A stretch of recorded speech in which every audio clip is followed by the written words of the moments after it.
Boa noite, a paz seja convosco, irmãos. É uma alegria estar aqui junto com vocês para que juntos possamos compartilhar da palavra do Senhor. E creio que Deus vai falar com você mais uma vez, como Ele tem falado comigo. Capítulo 15 de Mateus, porque nós estamos estudando o livro de Mateus, e chegamos no capítulo 15, que fala sobre a tradição dos fariseus e dos anciãos. A palavra de Deus começa dizendo assim: então chegaram ao pé de Jesus uns escribas e fariseus de Jerusalém, dizendo: por que transgridem os teus discípulos a tradição dos anciãos, pois não lavam as mãos quando comem pão? Só que Jesus respondeu: por que transgredis vós também o mandamento de Deus pela vossa tradição? Porque Deus ordenou dizendo: honra pai e mãe, e quem maldisser ao pai ou à mãe, que morra de morte. Jesus, ele não foi dando satisfação para aqueles fariseus que vieram de longe, irmãos, de Jerusalém, para poder colocar Jesus à prova. Ninguém pode colocar Jesus à prova. Ele é o Senhor, Ele é soberano, Ele é o dono de todo conhecimento, de toda sabedoria. Ele está acima de tudo e todos. É Ele que nos capacita, é Ele que nos dá o espírito da vida para podermos, de uma forma grata, falar do amor de Deus para as pessoas. Só que Jesus foi logo dizendo: por que vocês estão transgredindo o mandamento do Senhor por causa da vossa tradição? Porque eles estavam colocando uma tradição de lavar as mãos acima da palavra de Deus. E a palavra de Deus, ela não pode ficar abaixo de nada. Ela tem que estar em primeiro lugar. E Jesus estava ali corrigindo aqueles fariseus, porque eles não estavam honrando seus pais, que era um primeiro mandamento, com promessa, que diz lá no livro de Efésios capítulo 6. E Jesus deixou bem claro, porque eles, quando seus pais ficavam velhos, eles simplesmente diziam uma palavra, e nessa palavra era liberado para eles não ajudarem os seus pais quando ficassem bem idosos, porque todos os seus bens eram lançados ao templo. E tudo isso era desonrando os seus pais. E Jesus falou isso para eles, chamou eles de hipócrita, porque um hipócrita, irmão, é aquela pessoa que finge. Hipócrita, ele está relacionado a teatro. A pessoa que faz um teatro, ela não chora de verdade. Quando ela ri, ela não ri de verdade. Ela está representando. E aqueles homens, irmãos, eles estavam representando. Eles não se importavam com as pessoas, porque o que nós temos que fazer é nos importar com o nosso próximo. E isso sempre vai existir, esse mandamento do Senhor. Ame ao seu próximo como a si mesmo. E Jesus, ele disse que eles adoravam ao Senhor em vão. Lá no versículo 9, mas em vão me adoram, ensinando doutrinas que são preceito de homens. As doutrinas têm que ser preceitos de Deus, têm que ser os estatutos de Deus, tem que ser a palavra de Deus. Nós temos que examinar as escrituras e obedecer a palavra. Não é o que eu penso, o que eu acho, ou o que eu coloco em primeiro lugar. A palavra de Deus deve estar em primeiro lugar. Mais na frente, lá no versículo 10, Jesus chamou a multidão e disse: o que contamina o homem não é o que entra na boca, mas o que sai da boca, isso é o que contamina o homem. E quando Jesus falou isso para a multidão, disse: então, acercando-se dele os seus discípulos foram em volta de Jesus e disse: Senhor, nos explica isso, o que significa isso, nós não estamos entendendo. E eles ainda disseram: Senhor, sabia que o Senhor está escandalizando os fariseus?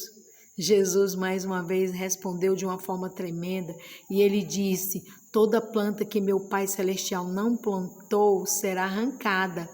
Deixai-o, são condutores cegos. Ora, se um cego guiar outro cego, ambos cairão na cova. Eles não eram trazidos pelo Senhor.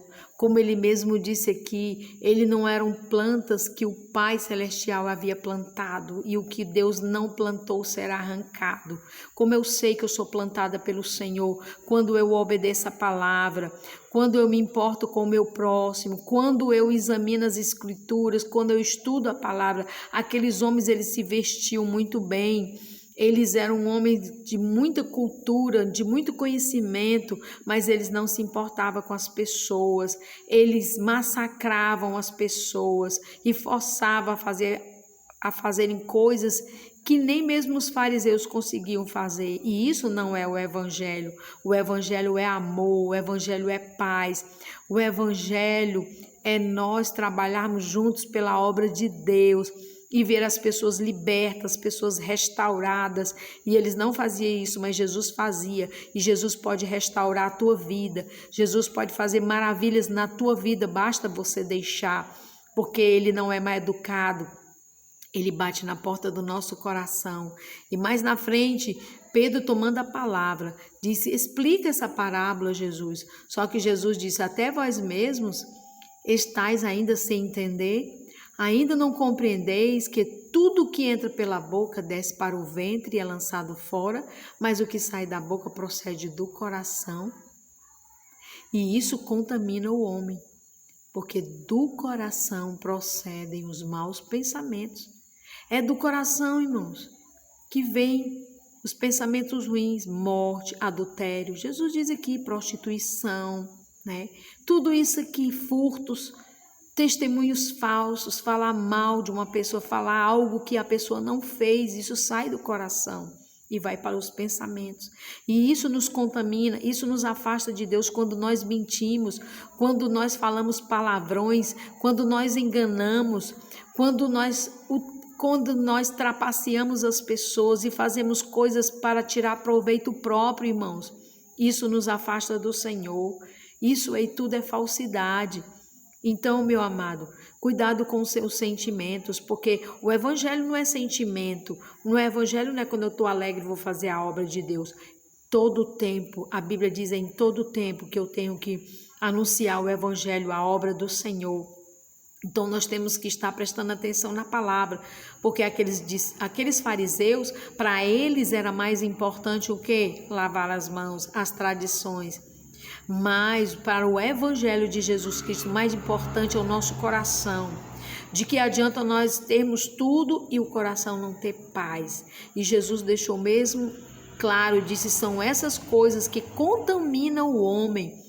Mas comer sem lavar as mãos, isso não contamina, porque ele mesmo disse, né? O que você come, você põe fora, né? Você vai no banheiro e coloca fora. Ele deixou bem claro isso.